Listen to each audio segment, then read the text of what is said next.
Tomorrow will be better. Root of x plus root of 3 equals root of 27. Follow me, dear friends. No need to say find x in this question. Now, just like every other equation, identify what you're looking for, and whatever else is not of interest, send it to the other side or get rid of it. So, to the left, I'll have just root of x, which is our center of focus, is equal to this, to the right, root of 27, which already existed.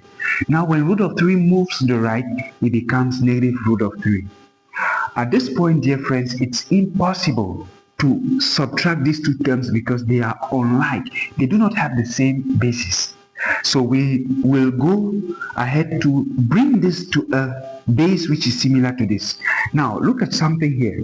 We will say, but this root of 27 here can be further expressed. We will express 27 now as a product of its two factors, 9 times 3.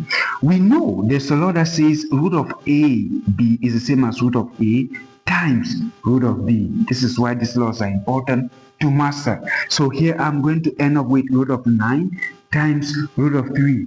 Of course, this is very familiar. This is nothing else but 3.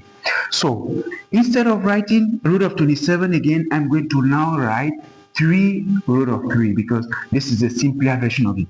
So to the left, I have root of x, which will be equal to no more root 27, but now 3 root of 3 minus, now look at this. This is root 3, but it's actually 1 root 3. There's an invisible one we are not seeing here.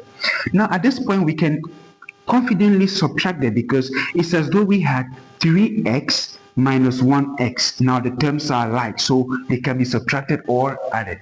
So to the left, I'm going to have root of x is equal to, so 3 root of something, no, 3x minus 1x will just give us 2x. I will suppose x here is just root of 3.